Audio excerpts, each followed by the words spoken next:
Hi, everyone. I am Julie Roth-Novak, CEO and co-founder of PartySlate. I am here today with Amanda, who leads our social media team. Hi, Amanda. Thanks for joining me. I'm glad you're my backup because you're our true social media expert. I like to pretend I am. And Pamela, our editor, who is in charge of all our amazing newsletters and articles in our best stuff section. Pamela is going to be taking questions from everyone. So a little housekeeping, if you could just change your chat to all panelists and attendees. We'd love to hear where you are zooming in from. I was going to say calling in from, but that's so dated. Where you are zooming in from, and we'll get started in a couple minutes. Today's topic is we combined 2 for 1, Instagram and LinkedIn. We are excited to kind of recap our LinkedIn webinar and also adding in a workshop component. So for those of you that are intimidated by LinkedIn or haven't gotten around to it, we're going to actually do a couple of short exercises just to get you familiar with how LinkedIn works. And then on the Instagram side, I'm really excited to walk through Instagram best practices. Amanda is amazing, leading PartySlate's Instagram, over 110,000 followers and highly, highly engaged, both consumers, people planning events, and event professionals following PartySlate. And I'm excited to share all tips and tricks and also kind of thinking about COVID and posting during this kind of unusual time and how to stay relevant with timely content. So excited to have you guys all here. I'm going to share my screen. I always practice this before because you never know when it's not going to work. And quickly, I have so many new people. Many people have heard about our webinars and been passing our name around, which we appreciate. I'm going to give a 2-minute snapshot of PartySlate. So I apologize for the people that already know about PartySlate. I'm going to give a quick summary before we jump in to our Instagram and LinkedIn best practices and workshop. A couple times I gotten feedback like, I love your workshops, but I don't really understand what PartySlate is. So I'm going to start with my 2-minute snapshot, and then I'm going to walk right through. So Amanda and Pamela, please, as always, stop me if there's questions along the way, and we'll get started. So founding story. And again, I feel like I've told this a lot, but we have so many new people.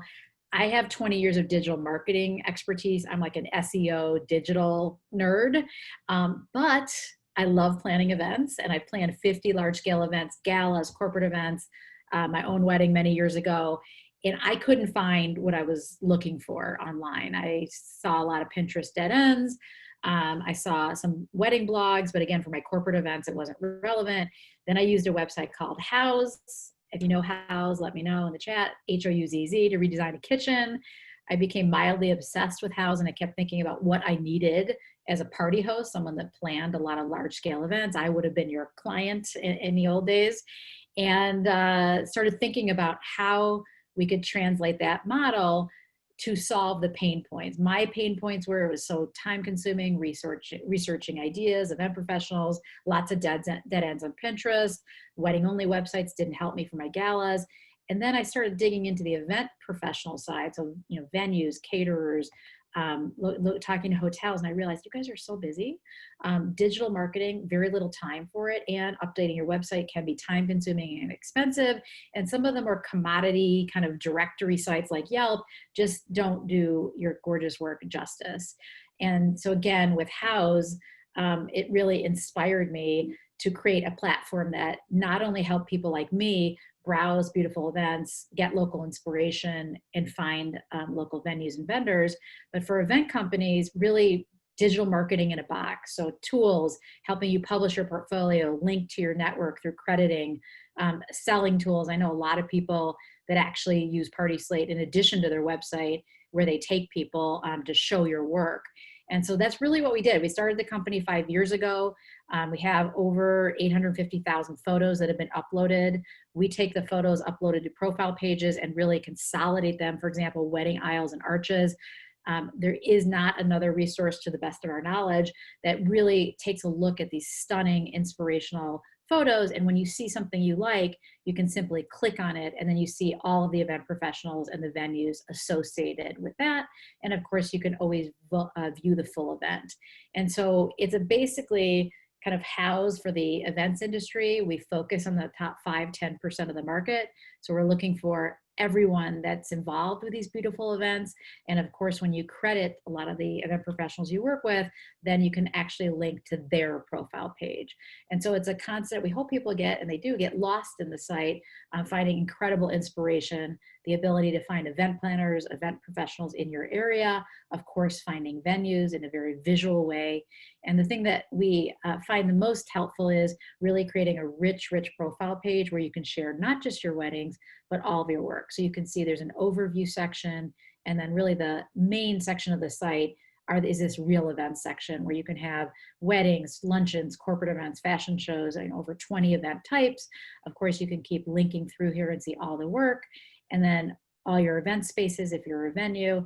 And then what we love is this network effect of all the event professionals that have worked at that venue and vice versa. So you see North Shore Weddings and Events has worked at this venue, and then you can say, oh, maybe they could plan my event. I have selected this venue for my wedding, and then you're on their profile page. So again, it's very similar to House, but we're taking the nuances of the event industry and making it the most easy, beautiful way to share your work. So I could talk all day about, how you use PartySlate. And if you're interested in learning more, I can always come back and you can come to one of our master classes, because our master classes is where we focus full time on how to use PartySlate and what's new and what's different. But if you are interested in a free PartySlate profile, we are happy to build it for you. We are trying to help the industry as much as we can. If you want more of the white glove service and support, boosting and extra features and functions on your profile page, you can also talk to us about a premium membership. So for now, I'm excited because I like to geek out and talk about digital marketing strategy, Instagram and LinkedIn. So before we jump in, Amanda and I'm going to take LinkedIn because I'm a LinkedIn nerd, and Amanda's going to take Instagram. I love Instagram too, but I'm not as good as Amanda. Before you think about these two areas, I would just tell you that there are 2 points of your digital footprint that are important. You need to think about your website, your third-party platforms like PartySlate and others, how Google will find you through SEO, your network of how you connect with people, and of course, all your social media outlets. You can't do everything. And so that's why I always tell people to prioritize what are the 3 or 4 things that are the most important part of your digital footprint, and then really prioritize those first before moving on to the others. So when you think about your digital marketing strategy, you want to think about what your goals are, who you want to reach, what are your competitors doing? I'm not saying you should copy your competitors, but you should be in the know of what they're doing. What's the tone of your brand? Are you playful? Are you serious? Are you, how do you present yourself? What types of content do you want to post? And how will these platforms really amplify and drive deeper engagement to other channels? And then how we measure success. And so you don't need a 20-page strategy document. Literally a 1-pager thinking through some of these areas first before you jump in to your individual channel strategies will really save you a lot of time. So at that, I'm going to jump right in to our agenda. So we're going to start with LinkedIn, then we're going to go to Instagram, and then we're going to do, again, a little bit of demos and examples for each. And then I'm going to give a summary at the end. And as always, we always have our action plans. And we will send you a copy of the deck if you want. We will send you all the tools we have as a follow-up, so you can take notes, but also know that we're going to send you the recording and the tools after. All right, Pamela and Amanda, let me know if there's any questions. I'm going to jump in. So LinkedIn, the areas I'm going to cover that are really important are your LinkedIn profile page. And again, even if this isn't your top channel, spending 1 hour to improve your LinkedIn profile page is really important. How to grow your network. I'm actually going to give a demo of how to do that. Posting content with a hook, and I'm going to do a live post. Hopefully I won't have any typos. And then the power of endorsements and recommendations and how to join a group. Those are the kind of main areas of LinkedIn. So when you think about the type of content you want to present, LinkedIn is more of a personal branding and personal posting platform. Yes, you can have a company page, but it's really all about personal posting. So you want to think about your 5 C's of your personal brand. What do you care about? What does your company stand for? Who do you want to connect with? What content can you consistently create? or do you already create in other channels? And what content can you curate? I tend to be more of a curator. Pamela writes these amazing articles and Amanda's doing these great posts, and I'm very connected with the venture capital world, and I curate content versus actually writing long blogs myself. And so on LinkedIn, yes, it's great to create your own content too, but you can create micro content by doing a really thoughtful post and linking it to something that already exists. And so again, my personal brand, what I'm passionate about is, you guys know I love doing digital education, taking 25 years more, like I used to say 20, of digital experience. I'm very involved with female founders and mentoring female founders and connecting with the female founders in the tech world and also in the event industry. And then also being a connector and speaker in the event industry. It's kind of, those are my three bubbles. So I just recommend on a piece of paper, thinking about what are your 2 or 3 things that you want to be known for to help you create your content strategy. It could be directly tied to your company, but things like female founders isn't necessarily PartySlate. I happen to be a female tech founder and connected with many other female founders in the tech industry. So 1, optimizing your LinkedIn profile. Many people, I like doing this for fun. I will review your profile page, send me your link. I like to do this when I'm watching my reality TV shows, but I'm just going to go through the main things that are the most important to your profile page. 1, you need a professional headshot. In this industry, that should not be a problem because we all have photographer friends. You have your professional headshot. 14 times more views and connections with a professional headshot. Number 2, if you think about, I talk about websites and what's important to your website, it's like your handshake. What is your kind of snippet of who you are? A professional headline that have your keywords in it will also help people orient to when they land on your page, who you are and what you do. So as an example, my headline is helping event professionals build their brand, share their work, and grow their business. And again, think about what that right thing is. San Diego event planner, San Diego wedding planner with a specialty in blah, blah, blah. Like, what is your headline? The about section is the most overlooked section. So many people send me your links and you're missing that. This about section is not only important for SEO, it's important to, again, orient to who you are and what you do. And again, this isn't just for because you're looking for a new job. LinkedIn is great for when you're looking for a new job, but it's for people that are Googling you after you've been referred to them, and they're gonna stalk you a little bit. And LinkedIn comes up very high when you put in someone's name, as I'm sure you found. And so they're gonna see your LinkedIn profile. So have a really strong about. I recommend, this is an old screenshot, I actually changed mine. I recommend writing it in a first person versus a third person. And I think that's something that LinkedIn also recommends. PartySlate just added a team section for our premium members, and that similarly, it's an opportunity to tell a little bit about who you are, what you do, what makes you unique.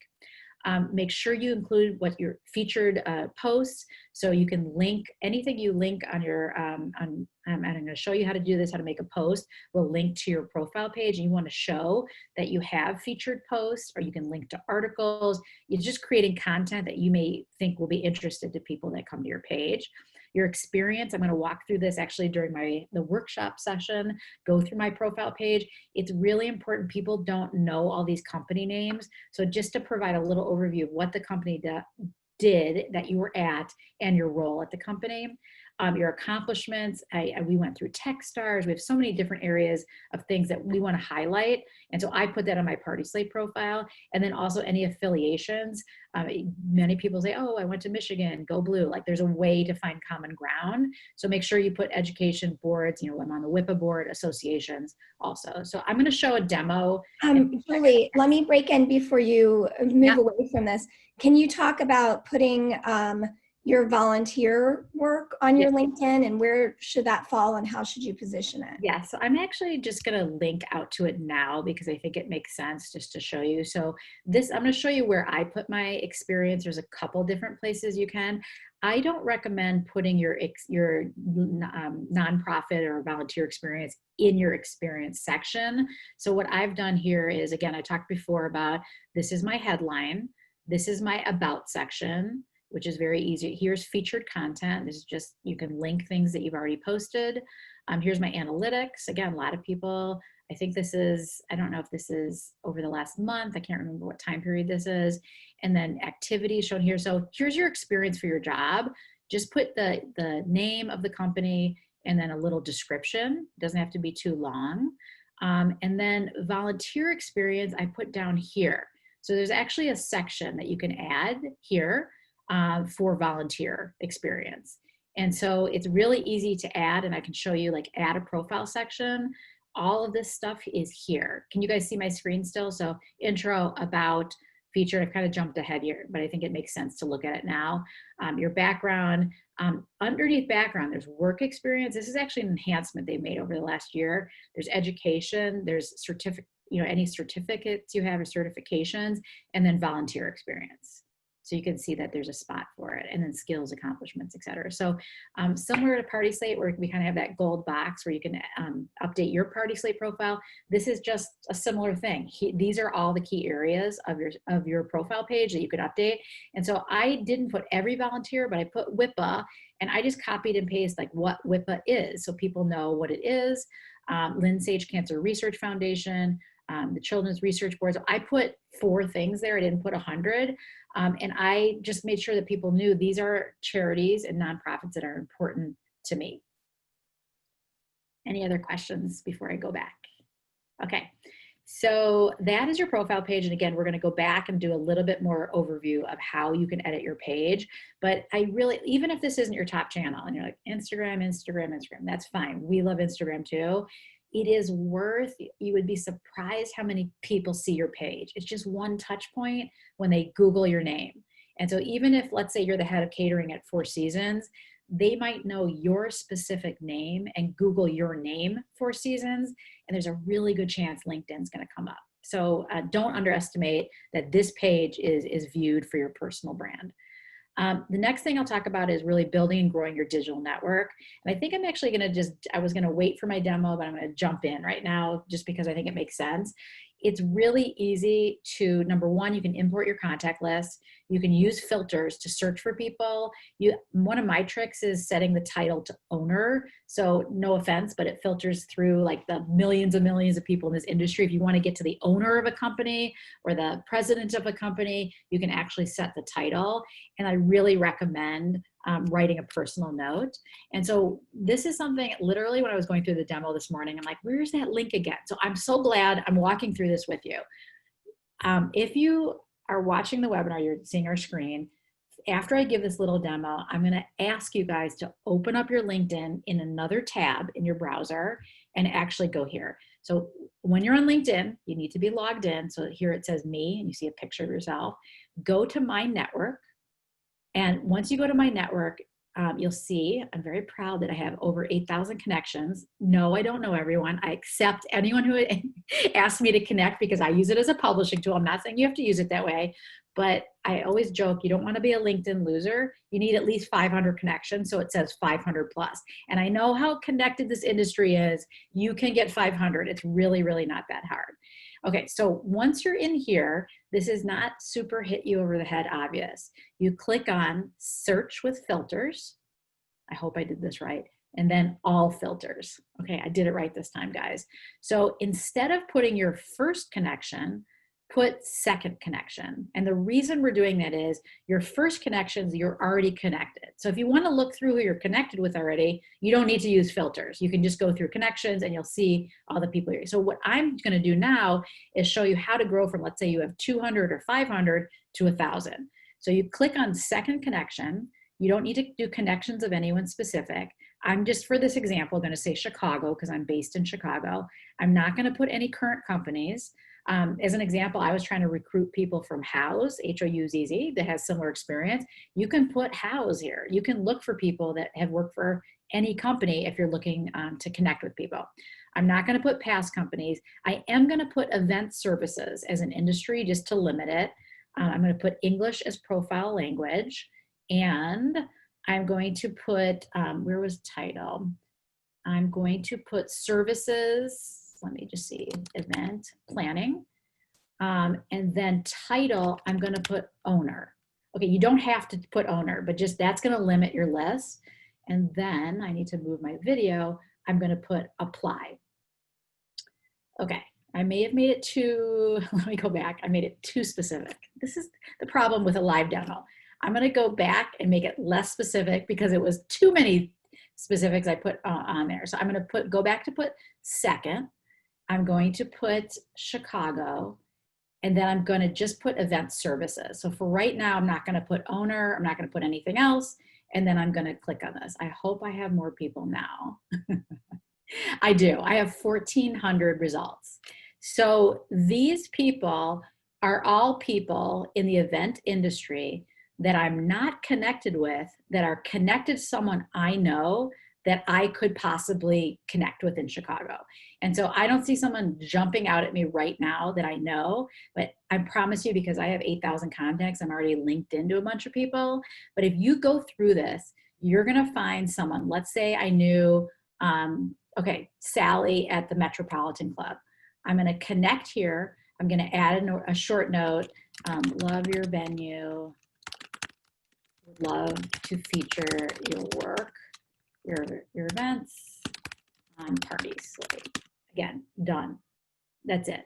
So again, that is an example of someone who's connected through one of my connections. I could have even said, oh, Sally, we know 16, Heather Siegel in common, blah, blah, blah. Really easy to use LinkedIn as if you know someone. But for you guys on the phone that haven't used LinkedIn a lot, or on the Zoom, you will find hundreds of people you already know that you can connect with by using this simple way of filtering. So Pamela, I know I talked about a lot. Is there any questions about how to use networking? Just as a summary, you click on my network, you click on connections. And again, like I challenged my friend who was looking for a new job to be like, you need to get more than 500, and this is how she did it. Search with filters. Again, there's a couple of links here, and then just do all filters. Take off first, because you're already connected with them, and put on second. Second means like Pamela, you and I are connected. Now anyone you're connected with, I can search for. And then at least it limits from the billions of people on LinkedIn who we're going to find. Julie, can you talk about the advantages? You said that you opt to accept everyone because you use this as a publishing tool. Yes. So, what's the strategy around whether you there's two ways to look at it. Or there's two ways to look at it. So one way you could look at it is, this is my inner circle. I'm using it for networking and for, I'm holding it close, right? As a salesperson doing enterprise sales, for the last, 15 years when I was at the digital agency world, I would connect with, heads of e-commerce at retail companies. I would just want to create a wider network, because as I posted my thought leadership, my blogs, my content, I would be found, I would be seen by these people. And so it wasn't like I'm just like connect. Inbound links, I connect. And then when I'm about to meet someone or I met them at an event, I proactively reach out to them. So there's probably a happy medium, on how you use it. Sometimes when there's a complete rando from a different, country, that I definitely don't know, I won't accept. But if it's someone that I have like 20 overlapping contacts with, similar to Facebook, I assume that we probably met through an event or they saw me speak, and I accept. So again, I want more people to learn about PartySlate. So I want more people to see our posts, and so I accept all. You may have a different strategy for your business, but I don't see the downside of accepting. And so maybe someone else in the chat room could tell me the downside of accepting unlimited, unwanted spam. You're going to get that anyway on LinkedIn. So I just ignore those messages. One more quick thing is, are you a paid member? And if so, like, what are the advantages you found in that? What's the tipping point into paying? I am not a paid member, and I do have a connection because one of our investors was on the executive team of LinkedIn, and I think I did get a free membership for a while.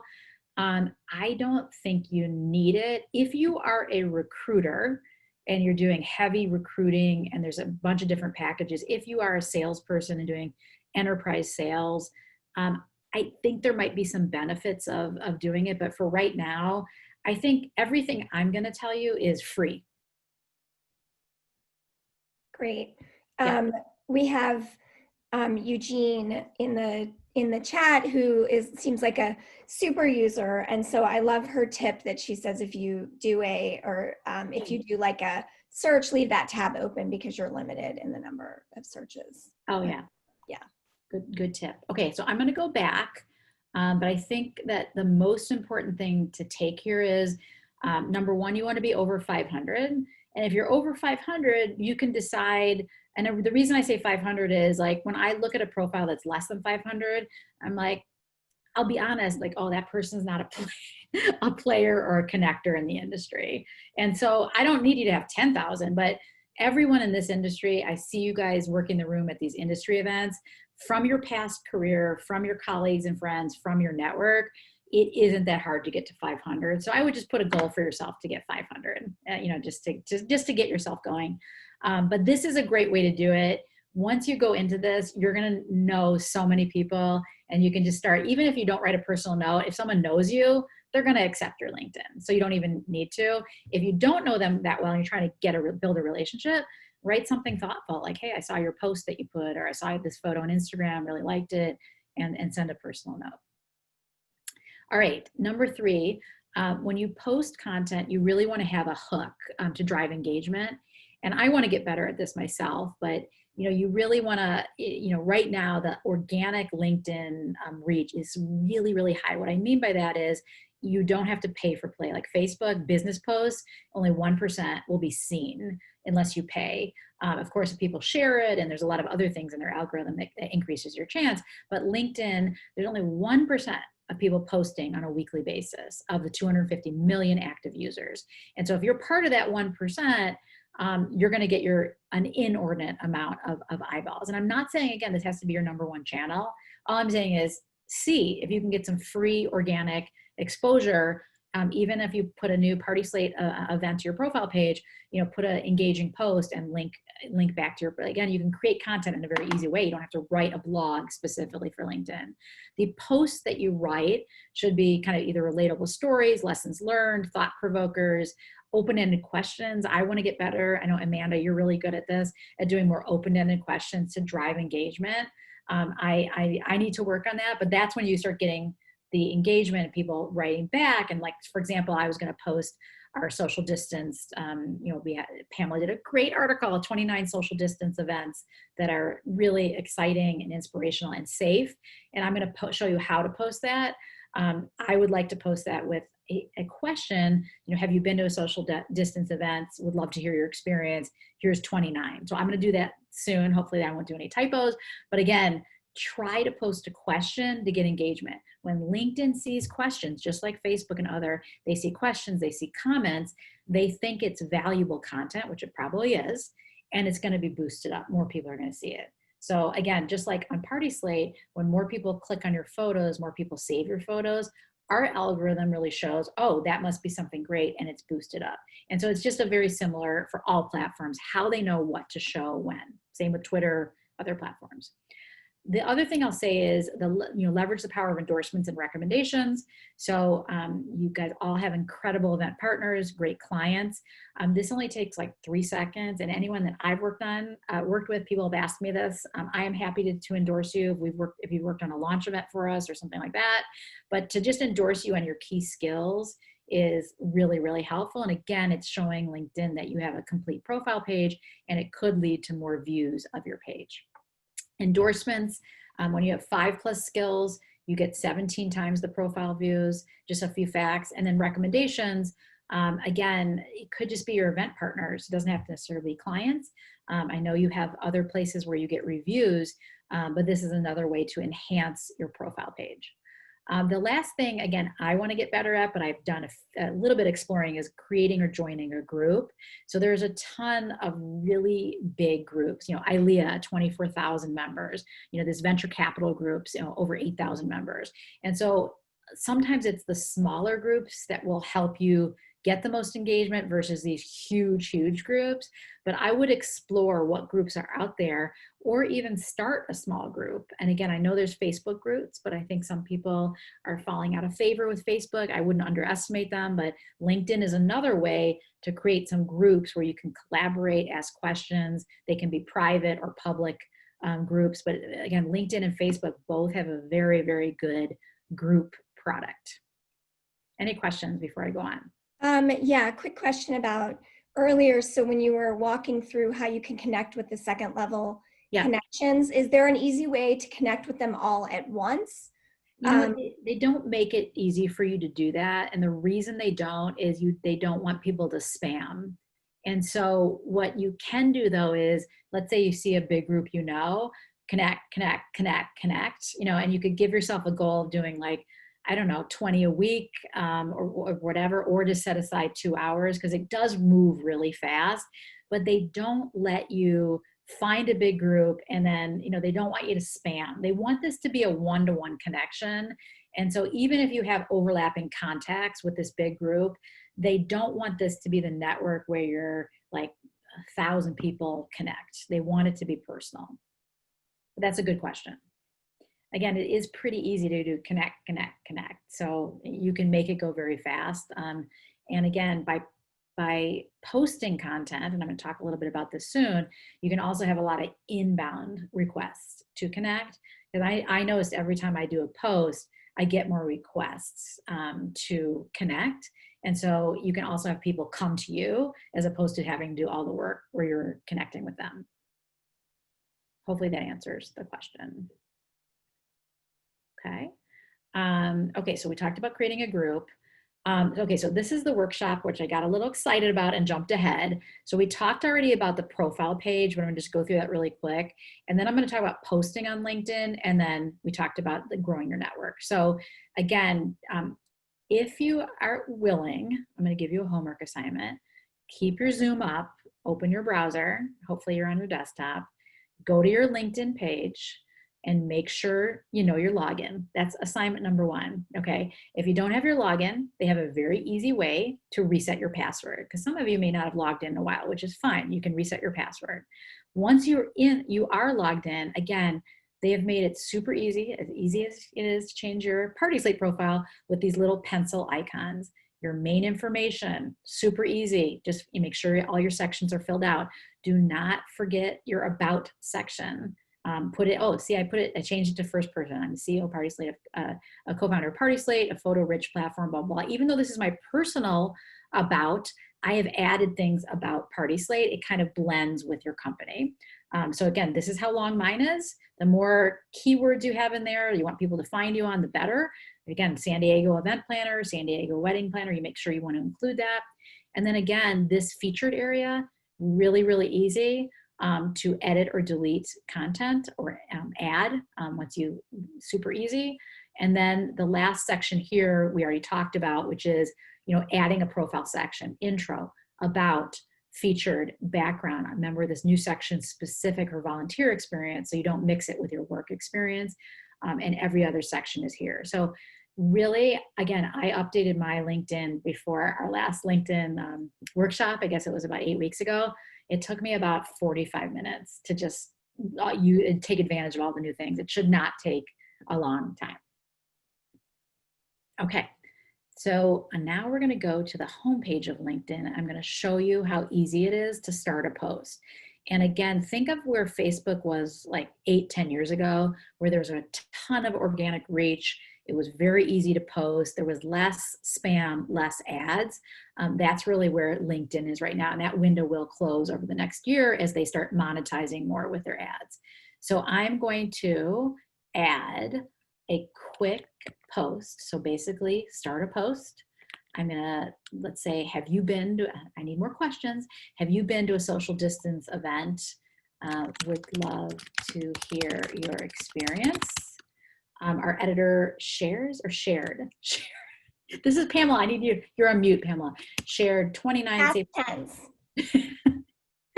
This is why I'm not the editor. Our editor shared 29 safe events to inspire you.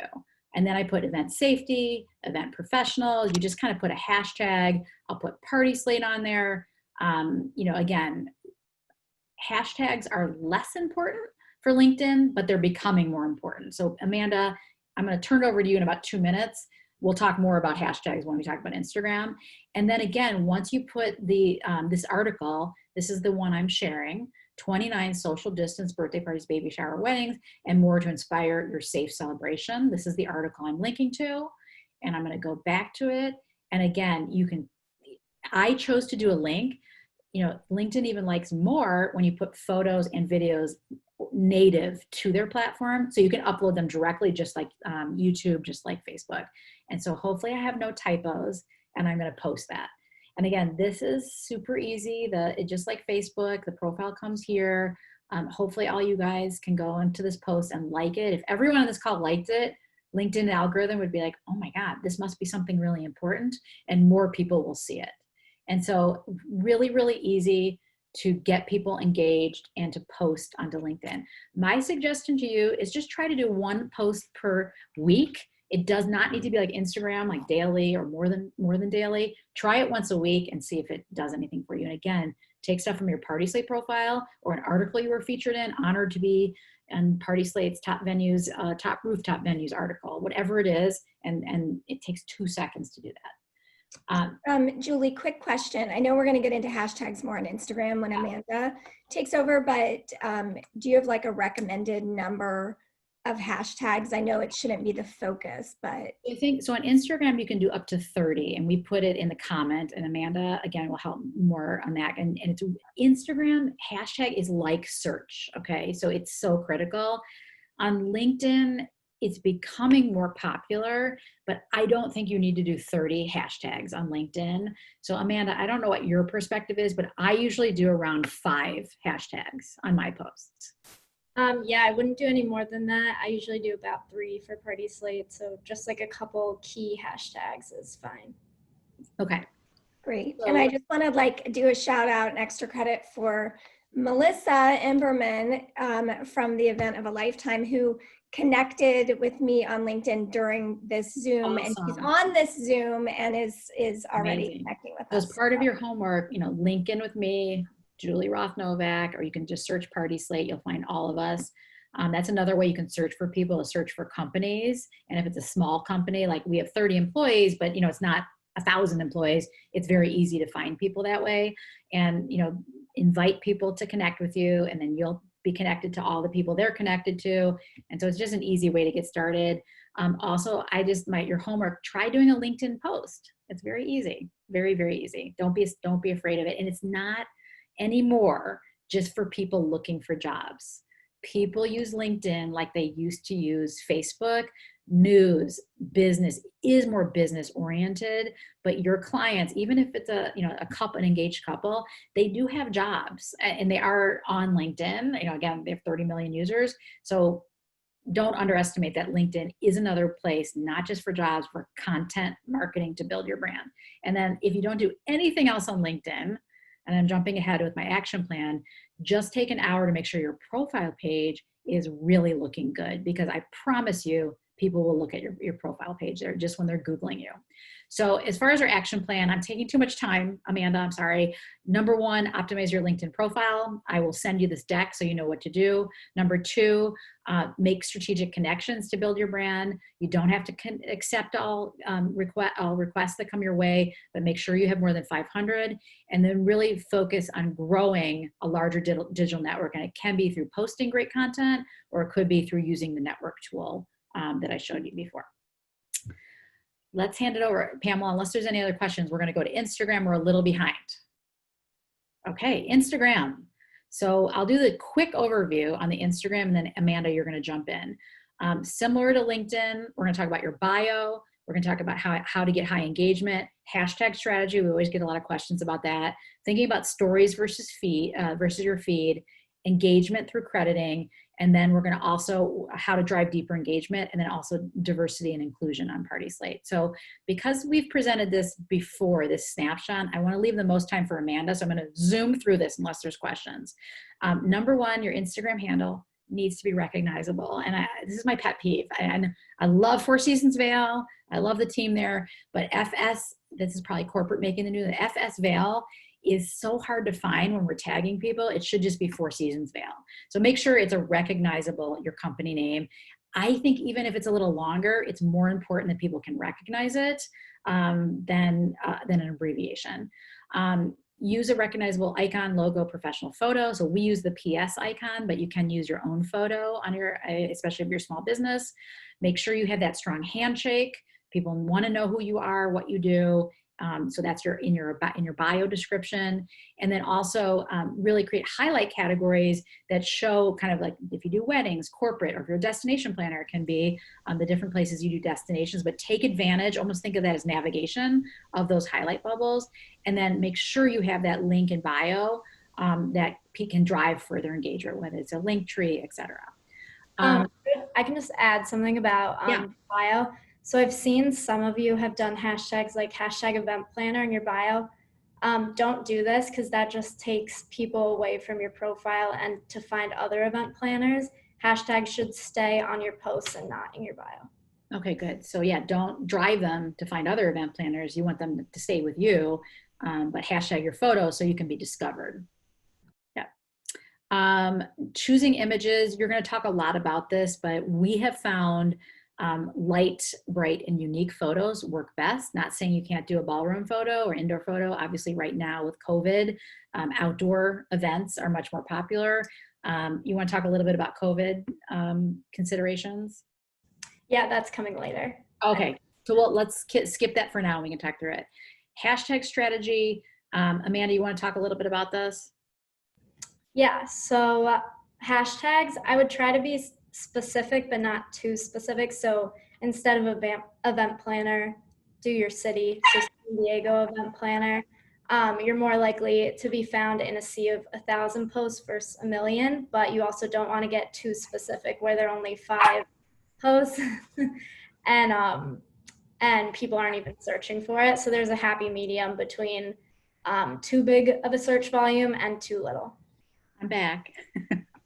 Sorry about that. That's my dog. Okay, great. Hashtag strategy. Now I'm a little, okay. Also, Instagram stories versus Instagram feed. I know you guys are great at doing both. I say for Instagram feed, consider posting a few times a week. Really think through the quality over quantity.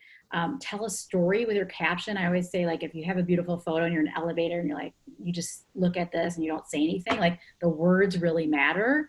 And then of course, tag your and credits in your post and also in the photo. And again, I've seen you guys be really great at that, but don't forget to tag the photo as well. Instagram stories, I know these can be a little more fun and playful, and you can also do some more real-time kind of Instagram. We love all using professional photos, but again, if it's in the moment, real time, you can kind of be a little bit more casual about it. I don't know, Amanda, if you want to talk a little bit about some of the best practices you've seen with stories. Yeah, so I think the biggest difference is behind the scenes content, meet the team, stuff like that is great for stories versus your work, and really great timeless photos that will live forever in your feed should go in your feed, because that's, if a consumer stumbles on your page, that's where they're going to look at all your work. But it's great to show like a personal, more casual look on your stories. And then you can also share articles you've been in and stuff like that. And if you don't have 10,000 followers, you can just write link in bio instead of swipe up. Absolutely. And I think that the goal is to drive engagement. So whether it's a poll or whether it's, click link in bio, you want to make sure that you do have some call to action. So it's not just post, post, post. Your goal is to drive engagement.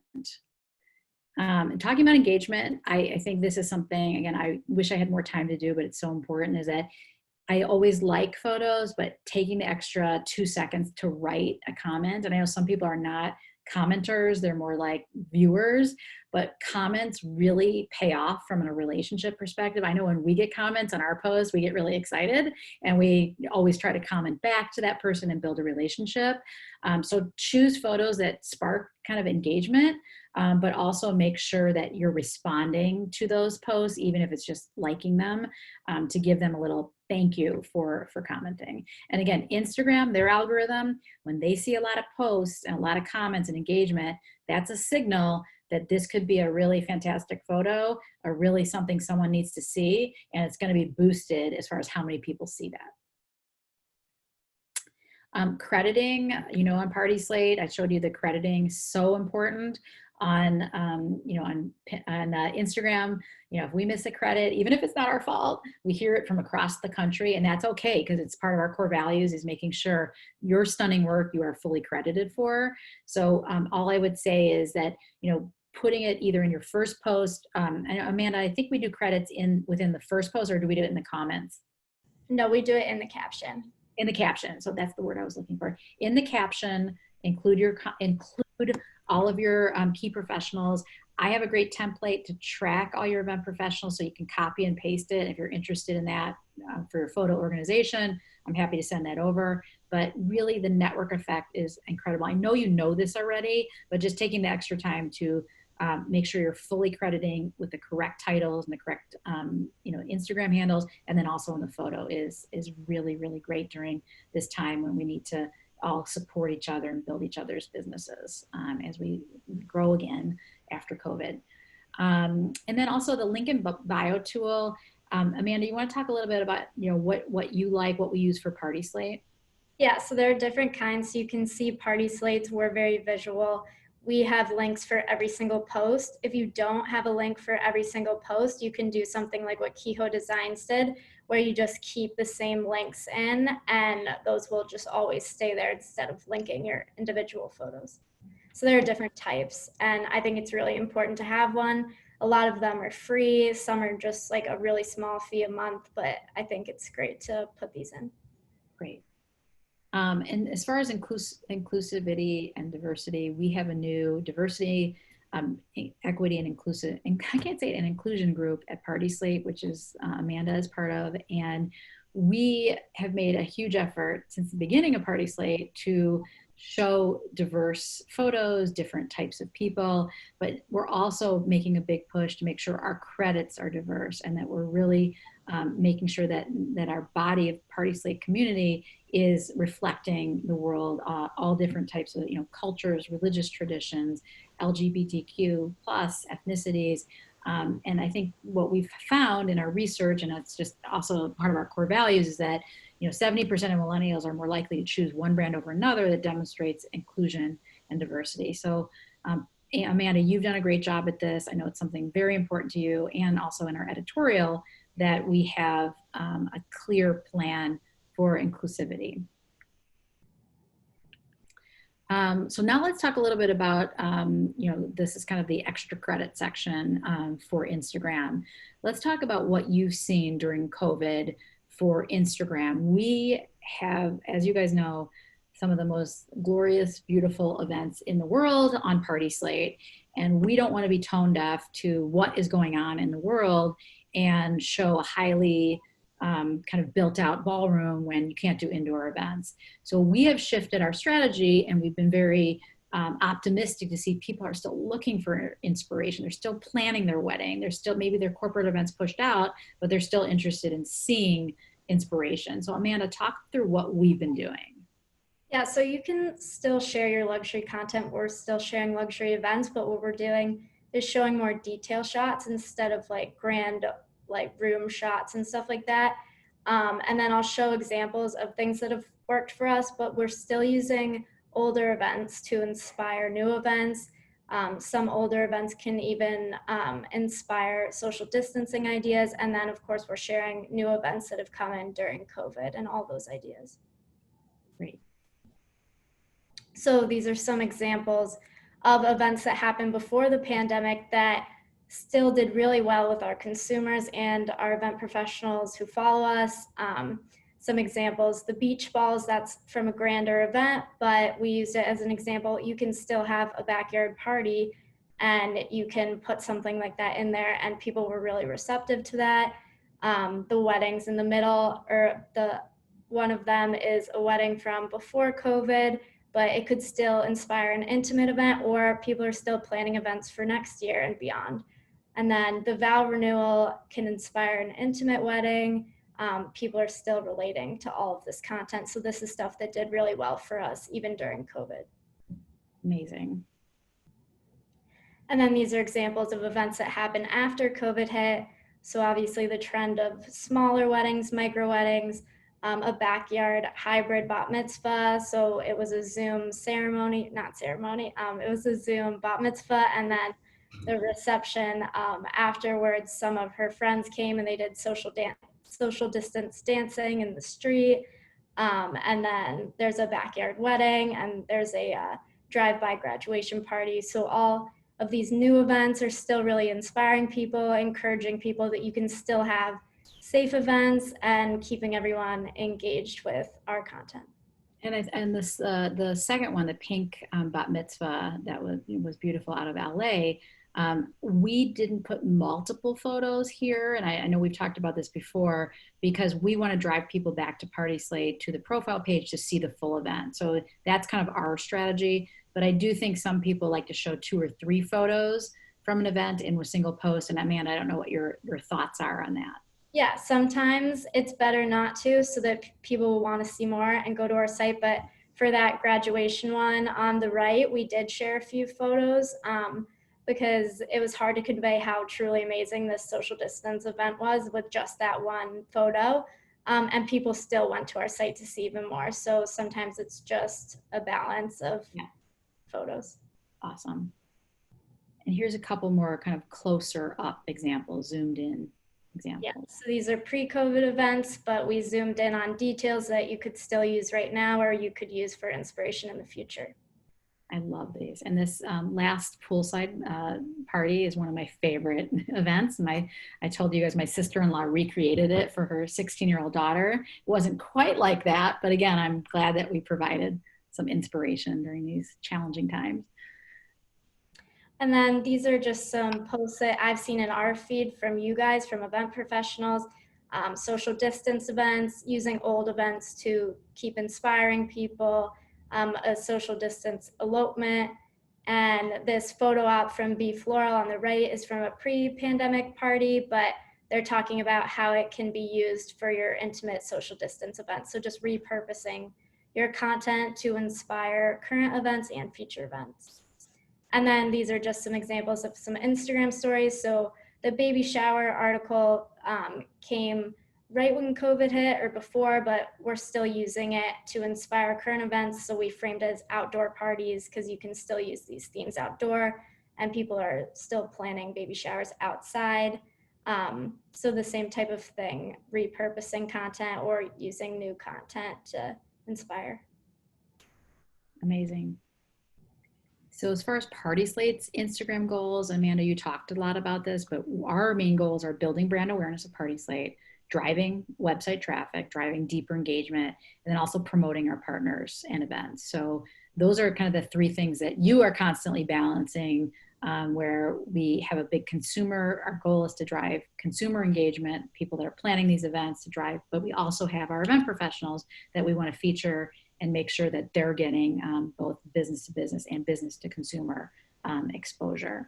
And so again, the driving traffic you talked about before, the strong captions, the link in bio call to action, and then the swipe ups with the stories. I know this example was one of our highest performing. And again, just looking at it, you wouldn't think that, but it's the copy on the bar and the custom printing and whatever reason that drove people to the full event on PartySlate. And I don't know, Pamela and Amanda, you could both talk about this, but together your teams, we are always looking daily. Content's coming from all over the country, all over the world, actually. We got some great events from Paris last week, which is exciting. And we're looking for unique, special events and photos that we can feature in editorial and on our Instagram. So that's kind of a constant process that we're doing every day. Yeah. Go ahead, Amanda. I can just speak for Pamela and I that our teams go through every single event added, and that's where I find a lot of the photos for Instagram, and I get familiar with your brands and your companies. I could see an amazing event that you added and go to your profile and want to see more from you. So adding events is the best way to get featured. Yeah, in our editorial, people have asked me this before, we have a 50-50 split. We leave room for our premium members and make sure they're featured when there's an article that's relevant for the work they've done. But we also have organic articles, just like other publications, where it's just unique, special, amazing content that we know our consumers and visitors will like. And I would just add, oh, sorry. That's okay. I just want to drag us back to Instagram for a second because we have a lot of questions about captions. So if you could talk more about captions, specifically, how do you feel about lengthy captions, like several paragraphs? Are there captioning software, like apps that you've used? Any other tips around captions that you can share? I've found, and I think research shows that shorter captions do better. Sometimes longer captions are necessary, but I wouldn't do them frequently. We use a scheduling platform, Sked, but we don't use a caption, anything to help with captions. My goal is just to always, at the end, get people to go to the link in the bio. So whether you leave like a cliffhanger, teaser type thing, or say there's more there that people need to see. That's my main goal. And I think that you guys have amazing events and you guys can do the same thing. You can link to your PartySlate profile in your bio. You can say, see this full event at the link in my bio and get people to engage further than Instagram with your brand. Yeah, and I think there's some occasions where you can write a micro blog right in the post, and it is. But I would say don't consistently do that because I think there is sometimes fatigue with these really long posts. But I think occasionally, when there's a big milestone or something that needs to be shared, again, I would experiment and see what type of engagement and feedback you get by doing that. Okay. So these are our top performing posts in the last 30 days. I think, Amanda, you talked about some of these already. Just really, interesting. Those mini cheese boards, so cute. So many people commented on that. Like, I just never would have predicted that would, be, I guess it's timely. It's, good for social distance events. But yeah, sometimes it's trial and error on what's going to really Yeah. So it shows that people are loving the new ideas like the individual cheese boards, but the two weddings are older, but they were recently added to PartySlate and people are still feeling inspired by older or past events too. So it's just a combination. And it also shows that you can upload your older events to PartySlate and we could still use them just because they're people don't know when these events are, and this is all content marketing. Your photos are your marketing gold and your videos, and the more you can get them out in the wild going to work for you, whether it's Instagram or PartySlate or linking to your PartySlate profile from Instagram, this is content that can still be relevant even if it was 5 years ago. So Instagram action plan, we have 2 minutes left and I'm going to go really quickly. Okay. Number one, do we have questions, Pamela? You're on mute. Yeah. Can you hear me? Yep. Okay, so a question on exclusivity. If something has run in a magazine, can it then be posted to PartySlate? Can you just speak to that quickly? Yes, you can post. We don't believe in the concept of exclusivity because every event you have 300 photographers with their mobile phones. And so there's only a few like Vogue and others that, yeah, if you have exclusivity, you can't post on PartySlate till you get your Vogue feature, that's fine. But the concept itself of exclusivity is, to be honest, kind of going away. So what we want is what's best for your digital footprint. What's best for your digital footprint is to get your content out as many places as you can. Better chance people are going to see it and engage with it. And we want your PartySlate profile to be where all of your work is, and that's a sales tool for you. So even if it was exclusive at one point, we want it on PartySlate. That's it. Okay, so because we're out of time, I'm not going to go through this, but the three main section is have your Instagram strategy, make sure you have a content plan. What are your 3 bubbles? What are the main things you're going to post about? And then really test and learn, engage with your community. I know we talked a lot before about how important it is to comment, not only to like things or heart things, but to comment, because that really, really will help you drive additional engagement. Quick summary, LinkedIn, optimize your profile page, share your news and thought leadership. It's less visual than Instagram. So if someone that asked about the longer form blog or longer form post, LinkedIn actually is a good platform for that longer form blog or micro blogs, I'd call them. And then make sure you get to at least 500. It is a great place to build your network. Instagram, again, content strategy, showcase your best work. Although it's mainly visual, your copy, what Amanda was just talking about, really can tell your story and drive engagement. And then again, comments and crediting are so important. I would say even more so than LinkedIn on Instagram. So how we can help, I would love to say I know Instagram as well as Amanda, I don't. We're happy to review your Instagram profile page. I love reviewing LinkedIn, so please, I'm happy to do that, including looking at your website. We do have an Instagram strategy template we can send. I don't have one for LinkedIn, but to be honest, everything you need to know is packed into this webinar. And then we're also happy to help you build a free profile page. So we packed in a lot. We have 1 minute left. Is there any last questions, Pamela, that you see, or Amanda? You're on mute, Pamela. We're good. Okay, Pamela, you're on mute. Okay, awesome. Thank you guys so much. I know there are tough times for many of us in this craziness that we're going through. I know we're going to get through this together. This is the time to invest in your digital brand, to organize your photos, to get your PartySlate profile in order, your LinkedIn.